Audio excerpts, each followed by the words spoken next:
اجمعین، اما بعد باب النظر الى المخطوبۃ و بیان العورات۔ کل کے درس میں عورت اور پردوں کے حوالے سے درس ہو گیا، سطر کے حوالے سے۔ آج کا درس ہے کہ مخطوبہ اس سے مستثنا ہے، ہمیشہ کے لیے نہیں،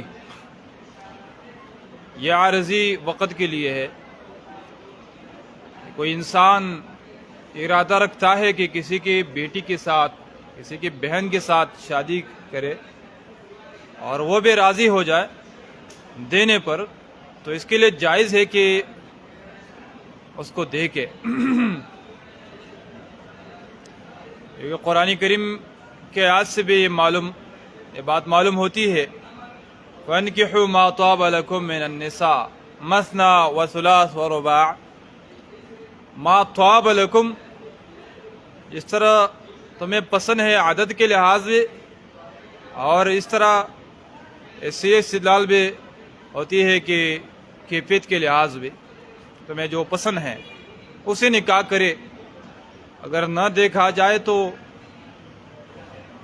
انسان کس طرح پسند کر سکتا ہے؟ حدیث میں بھی اس کی طرف ترغیب ہے کہ دیکھے۔ دیکھنے کا جو حکم ہے یہ مستحب ہے، اولا ہے، البتہ فرض نہیں ہے، اس لیے کہ ابو داؤد کی روایت ہے، اذا خطب احدکم المرأة فإن استطاع ينظر، اگر طاقت رکھتا ہے کہ وہ دیکھے تو پھر دیکھے، اگر طاقت نہیں رکھتا ہے تو دیکھنے کے لیے کہ اور طریقہ بھی ہے۔ اعتمادی خاتون بھیجے اپنے گھر کی، وہ آپ کے لیے ان کے جو صفات ہے وہ بیان کرے گی۔ اگرچہ عام طور پر عورتوں کی صفات بیان کرنا جائز نہیں ہے، بعد میں حدیث آئے گی کہ مردوں کو کسی عورت کے صفات کوئی بیان کرتا ہے، کوئی عورت بیان کرتی ہے تو یہ جائز نہیں ہے، حرام ہے۔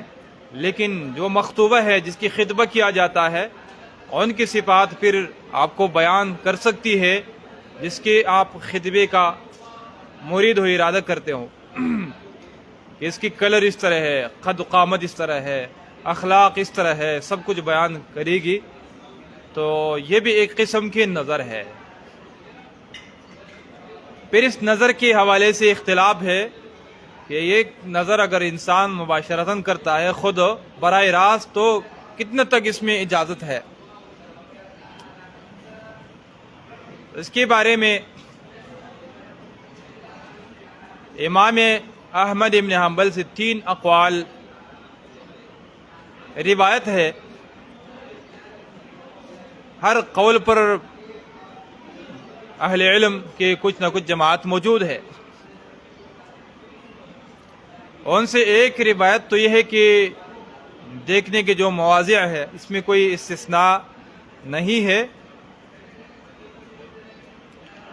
امام البانی نے اسی قول کو الصحیحہ کے اندر ذکر کیا ہے ترجیح کے لیے۔ دوسرا قول امام احمد بن حنبل سے روایت وہ یہ ہے کہ صرف ہتھیلیوں اور چہرے کو دیکھے، اس کے علاوہ کسی قسم کے جو جسم ہے اس کو مت دیکھنا۔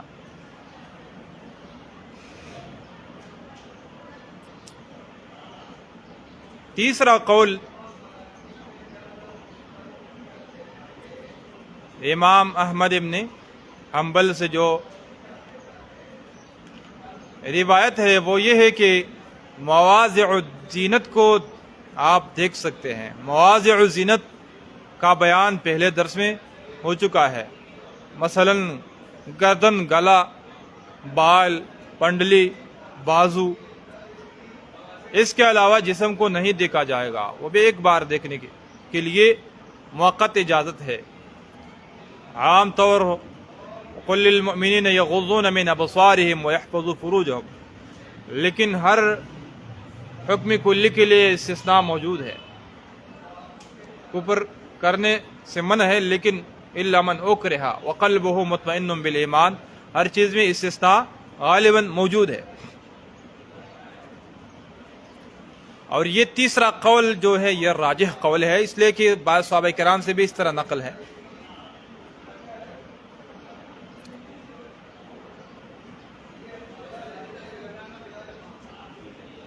ابو موسیٰ اشعری رضی اللہ تعالیٰ عنہ سے ایک قول نقل ہے کہ مخطوبہ کے جو زانو ہے، زانو سے لے کے ناپ تک، اس جگہ کے علاوہ مکمل بدن آپ دیکھ سکتے ہیں، ان کی یہ قول ہے۔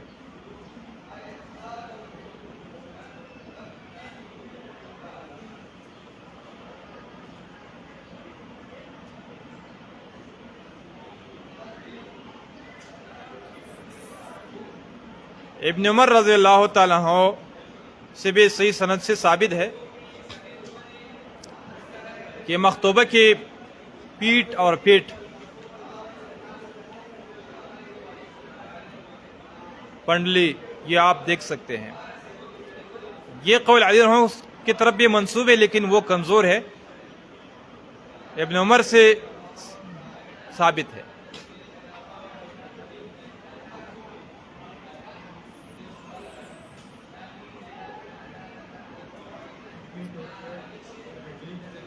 آپ دیکھ سکتے ہیں۔ ایک نقطہ اور بھی اس نے بیان کیا ہے آگے، لیکن اس کے بیان کرنے کی ابھی ضرورت نہیں ہے فی الحال۔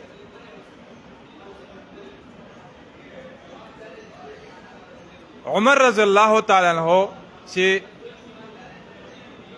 ان کے عمل میں اور علی عنہ کے عمل میں،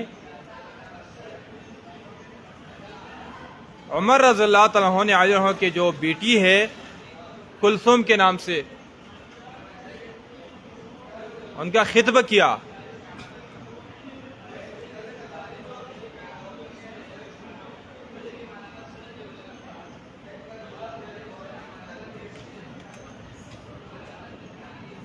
تو علی رضی اللہ تعالیٰ عنہ نے کہا کہ میں آپ کے گھر بھیج دوں گا، آپ انہیں دے کے اگر پسند ہے تو دیں گے۔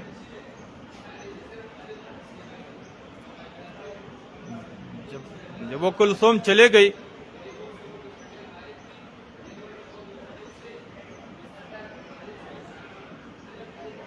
کلثوم یا ام کلثوم، عمر رضی اللہ تعالیٰ عنہ نے اس کے پنڈلی سے کپڑا ہٹایا، یہ مواضع الزینت ہے۔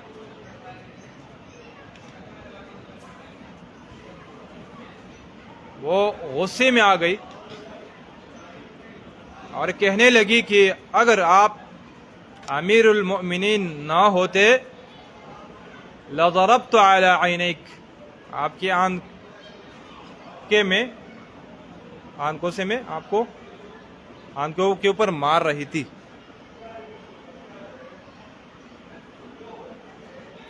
کہ آپ نے یہاں دیکھا تو آنکھوں پر میں تپڑ لگا دیتی۔ للطمت علی عینیک، اس طرح لفظ ہے۔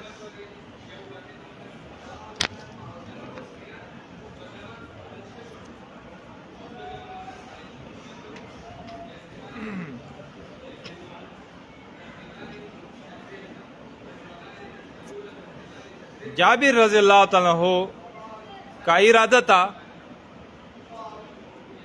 ایک عورت سے شادی کرنے کا، تو وہ خود فرماتے ہیں کہ میں باغ میں چپ چپ کر کے بیٹھتا تھا یہاں تک کہ میں اس کو دیکھ لوں، پھر میں نے اس کو دیکھی، میں نے اس کو دیکھا، مطمئن ہو گیا۔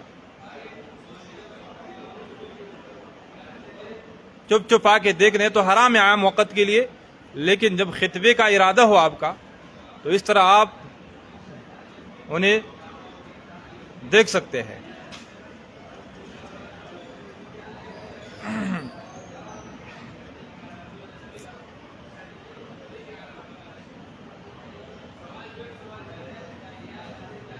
اس طرح محمد بن مسلمہ رضی اللہ تعالی عنہ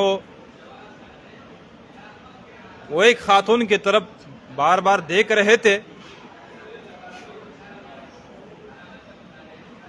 تو سہل بن ابی حثمہ رحمہ اللہ نے اس پر اعتراض کیا کہ وَتَفْعَلُ هَذَا وَأَنْتَ صَاحِبُ رَسُولِ اللَّهِ، کیا تم یہ کام کرتے ہیں اس حال میں کہ آپ صاحب رسول ہے؟ یہ بار بار اس خاتون کی طرف دیکھ رہے ہیں۔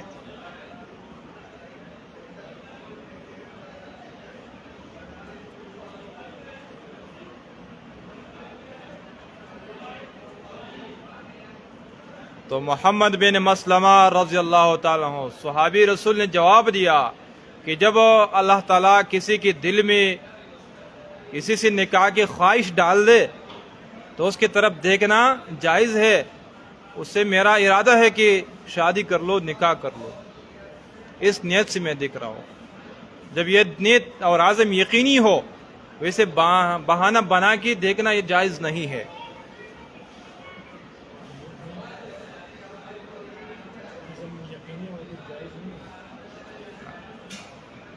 جب عزم ہو، ارادہ ہو، تب جائز ہے، ویسے بہانہ بنا کے دیکھنا جائز نہیں ہے۔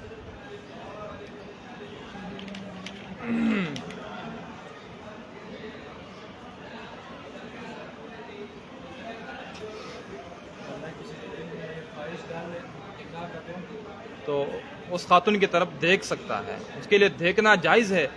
محمد بن مسلمہ کا جواب ہے سہل بن ابی حسمہ کو، صحابہ کرام کے عمل میں بھی موجود ہے۔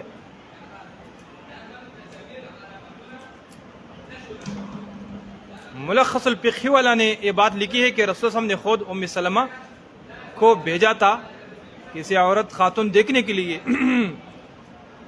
اگر خود دیکھنا نہیں کر سکتے تو کسی کو بھیج سکتے ہیں ان کی طرف کہ وہ آپ کے لیے صفات بیان کرے، اس طرح پہلے بتایا گیا۔ عن ابي هريره قال جاء رجل الى النبي صلى الله عليه وسلم فقال اني تزوجت امراه من الانصار قال فانظر اليها فان في اعين الانصار شيئا رواه مسلم۔ ابو ہریرہ رضی اللہ تعالیٰ عنہ کی روایت ہے، ایک بندہ آئے رسول اللہ صلی اللہ علیہ وسلم کے پاس، اور یہ بندہ دوسری روایت میں ہے کہ مغیرہ بن شعبہ تھے، مغیرہ بن شعبہ رضی اللہ تعالی عنہ۔ فقال، اس نے کہا انی تزوجت امرأة من الانصار، میرے انصار کے ایک خاتون سے نکاح کی ہے۔ اہل علم کہتے ہیں کہ تزوج اس کی معنی ہے میں نے نکاح کا ارادہ کی ہے۔ وجہ ہے کہ دوسری روایت میں ہے کہ میں ارادہ رکھتا ہوں، ارادے کے الفاظ صریح ہے۔ تب تو رسول اللہ نے کہا کہ پہلے سے دیکھے، آگے حدیث کی مفہوم بھی اسی طرح ہے، خطبے کے ارادہ جب آپ نے کر لیا تو اس کے بعد دیکھ لے، پھر بات کرے، مسئلہ ختم کرے۔ حضرت رسول اللہ نے کہا فانظر الیہا، اس کی طرف دیکھے، فإن فی اعین الانصار شیئا، انصار کی جو لوگ ہیں، عورتیں ہیں، خاتون ہیں، خواتین، اس کے آنکھوں میں کچھ ہے، مسئلہ ہے۔ ہو سکتا ہے کہ آپ کی پسند نہ آئے، بعد میں پھر پریشانی ہے، زندگی صحیح نہیں گزر جاتی ہے، پھر پہلے سے دیکھے کہ زندگی صحیح ہو، دیکھنے میں یہ خیر ہے، بعد میں تو پھر مسئلہ خراب ہو سکتا ہے۔ بعض لوگ کہتے ہیں کہ یہ میرے والدین یا میرے بہن وغیرہ پسند کرتے تھے، میں پسند نہیں کرتا، لیکن اس وجہ سے میں نے اس سے نکاح کیا۔ تو رسول اللہ نے کہا خود دیکھے، یہ خود پسند کر لے، آپ کی زندگی ہے اس کے ساتھ۔ حدیث کی فوائدوں میں سے ایک پیدا یہ ہے کہ مخطوبے کی طرف دیکھنا یہ مستحب عمل ہے۔ دوسرا فائدہ ہے کہ رسول اللہ صلی اللہ علیہ وسلم کا مشورہ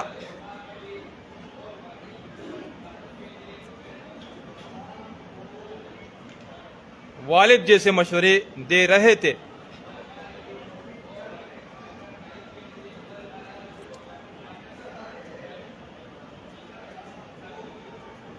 تیسرا فائدہ یہ ہے کہ فإن فی اعین الانصار شیء، یہ غیبت لگ رہے ظاہراً، لیکن اس مقام میں جائز ہے۔ غیبت کے حکم میں نہیں ہے۔ وجہ ہے کہ غیبت تشفی کے لیے ہے، دل کے ٹھنڈک کے لیے ہے، کسی پر اپنا غصہ نکالنے کے لیے ہے، غصہ ٹھنڈا کرنے کے لیے ہے، اور یہ تو محض مشورہ ہے، غیر کو مشورہ دے سکتے ہیں۔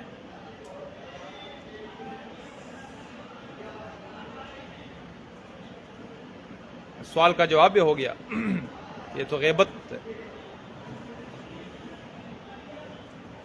اور جس طرح فاطمہ بنت قیس رضی اللہ تعالی عنہا آئی اور رسول اللہ صلی اللہ علیہ وسلم کے پاس کہنے لگی کہ ابو جہم اور معاویہ خطبے کا ارادہ رکھتے ہیں مجھ سے، تو رسول اللہ صلی اللہ علیہ وسلم نے کہا کہ اما ابو جہم فضراب للنساء، ابو جہم جو ہے تو زیادہ مارنے والا ہے، عورتوں کو مارتا ہے۔ ایک روایت میں ہے کہ ڈنڈا ہمیشہ کے لیے اس کے کندھے پر ہے، نیچے نہیں کرتا۔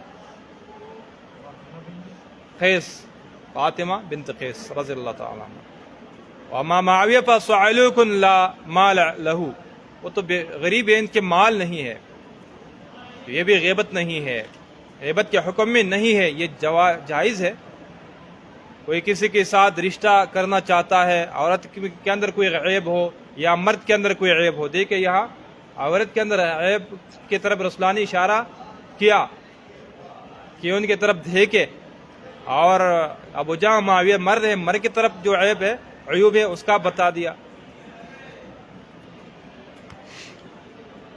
یا کسی کے ساتھ کوئی تجارت کرنا چاہتا ہے، معاملہ لین دین کرنا چاہتا ہے، انہیں تنبیہ دے سکتے ہیں، یہ غیبت کے حکم میں نہیں ہے۔ اور فی اعین الانصار شیئن سے مقصود یا تو نیلا کلر یا پھیلا پن ہے، یا چھوٹے ہیں ان کی چھوٹی ہیں، یا کوئی شبکوری بیماری ہے، اس کی نظر کم ہے، اس طرح کے عیوب میں سے کوئی عیوب ہے ان کے آنکھوں میں، آپ دیکھ لیں، پہلے سے معلوم کر لیں۔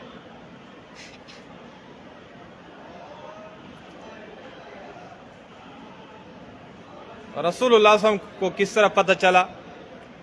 تو یہ مردوں پر قیاس کر سکتے ہیں، یا شیخ الاسلام نے تیمیہ نے کہا کہ یہ بمنزلۃ الوالد ہے۔ فانظر الیہا فإن فی اعین الانصار شیئا۔ وعن ابن مسعود قال قال رسول اللہ صلی اللہ علیہ وسلم لا تباشر المرأة المرأة فتنعتها لزوجها كأنه ينظر إليها، متفق علیہ۔ ابن مسعود کی روایت ہے کہ ایک عورت دوسری عورت کے ساتھ مباشرت نہ کرے۔ مباشرت کے دو معنی ہیں، ایک معنی یہ ہے کہ وہ ایک چادر میں لیٹ جائے ان کے ساتھ، یہ مباشرت ہے، یا ان کے ساتھ خلوت کرے، یہ مباشرت ہے۔ کہ فتنعتها لزوجها، پھر اپنے شوہر کے لیے ان کی صفات بیان کرتی ہیں کہ فلاں خاتون اسی طرح ہے، اور اسی طرح کلر ہے، اسی طرح ان کے نعومت کے بارے میں ان کے اوصاف بیان کرتی ہے۔ یہ بیوقوف عورت ہوتی ہے، سمجھتی نہیں کہ اس کی وجہ سے شوہر کی جو محبت ہے میرے ساتھ وہ چلی جاتی ہے، اور یہ ناروا ناجائز بھی ہے۔ اور ایک مباشرت وہ ہے کہ ایک ہی چادر میں وہ لیٹ جاتی ہے بغیر حائل، بیچ میں کوئی تکیہ وغیرہ نہ ہو، اور کمپل بھی ایک ہو، تو اس سے تو قرآن میں بھی منع ہے۔ وفرقوا، اس کے بیچ میں تفریقہ لے کر آئے، مضاجع میں لیٹنے کے جگہوں میں 10 سال کے جو بچے ہیں، دونوں مذکر ہے یا دونوں مؤنث ہے، مذکر مؤنث ہے، بطریقۃ الاولیٰ، اس کے بیچ میں ایک جگہ نہیں سو سکتے ہیں، تو یہ ایک گناہ ہے۔ دوسرا گناہ یہ ہے کہ پھر ان کے جو بدن کے جو جسم ہے، وہ موٹائی ہے، جو صفات ہے وہ بیان کرتی ہیں، تو یہ حرام ہے۔ لا تباشر المرأة المرأة، اسی طرح عورت اگر ہو تو اس سے پردہ ہونی چاہیے کہ وہ پھر مردوں کو اپنے زوج کو بیان کرتی ہے صفات۔ اکثر زوجہ اپنے زوج کو یہ بیان کرتی ہے، اس لیے اس کا تذکرہ ہے، ورنہ اگر اپنے بھائی کو بیان کرتا ہے، اپنے والد کو بیان کرتا ہے، مردوں کو بیان کرتی ہیں، تو سب جائز نہیں ہے، سب حرام ہے. کأنہ ینظر الیہا، گویا کہ مرد اس کی طرف دیکھ رہا ہے، وہ صفات بیان کر رہی ہے اور مرد وہ تصورات ذہن میں لے کر آتا ہے گویا کہ اس کی طرف دیکھ رہا ہے. یہ ناروا، یہ ناجائز، یہ آداب ہے. وعن ابی سعید قال قال رسول اللہ صلی اللہ علیہ وسلم لا ينظر الرجل الى عورت الرجل. عورت الرجل کا بیان کیا گیا ہے زانو سے ناپ تک. ولا المرأة الى عورت المرأة، اور مرے کی عورت اس کی بیان کیا گیا ہے، وہ مکمل عورت ہے مواضع الزینت کے علاوہ. ایک عورت دوسری عورت کے جسم کو نہیں دیکھ سکتی ہے. جب ہم جنس ایک دوسرے کو نہیں دیکھ سکتا ہے تو جنس اگر بدل ہو، مرد عورت کی طرف، عورت مرد کی طرف، یہ بطریقۃ الاولیٰ ہے. حدیثوں کی عادت یہ ہے کہ کبھی ادنا سے اعلیٰ کی طرف اشارہ ہوتا ہے کہ وہ بھی طریقۃ الاولیٰ ممنوع ہے. قیاس بالاولیٰ. لا ينظر الرجل الى عورت الرجل ولا المرأة الى عورت المرأة. ولا يفضي الرجل الى الرجل في ثوب واحد. افضا نہ کرے، مباشرت نہ کرے، چمڑا مل جائے، یا افضا یہ ہے کہ ایک بستر میں، ایک گدی میں وہ سو جائے کہ بیچ میں کوئی تکیہ نہ ہو، یا کمپل بھی ایک ہو. اگر کمپل الگ الگ ہے یا بیچ میں تکیہ ہو، کمپل الگ ہے وہ بھی حائل ہے تو پھر صحیح ہے، ورنہ اس کے بغیر سو جانا یہ جائز نہیں ہے. قرآن سے یہ منع ہے اور اس سے فسادات پیدا ہو جاتا ہے. ولا تفضي المرأة إلى المرأة، اس طرح عورت کے لیے بھی جائز نہیں ہے کہ وہ ایک ہی گدی پر سو جائے دو، اور کمپل بھی ایک ہے، بیچ میں کوئی بالش وغیرہ، کوئی حائل گدا وغیرہ نہیں ہو، تکیہ وغیرہ، تو یہ جائز نہیں ہے. ولا تفضي المرأة إلى المرأة في ثوب واحد، ایک کمپل میں. رواہ مسلم. وعن جابر قال قال رسول الا لا يبيتن رجل عند امرأة ثيب. الا خبردار، تنبیہ دیتے ہیں پہلے سے، امر اہم ہے کہ رات نہ گزارے کوئی بندہ، کوئی رجل ایک ایسی عورت خاتون کے ساتھ جو شادی شدہ ہو. برابر بات ہے پھر اس کی شوہر وفات پا گئی، یا ان کو طلاق دی، اور یا موجود ہے، اس کے ساتھ رات نہ گزارے. الا یکون ناکحا او ذا محرم، مگر جب ناکح ہو، ان کے ساتھ نکاح کیا ہو، یا ذا محرم ہو، پھر رات گزار سکتا ہے. اس سے بھی باکرے کی طرف اشارہ ہے کہ ان کے ساتھ بطریقۃ الاولیٰ رات نہیں گزار سکتا ہے کوئی اجنبی جس سے نکاح جائز ہو، ایسا بندہ، اسے دیور ہو وغیرہ.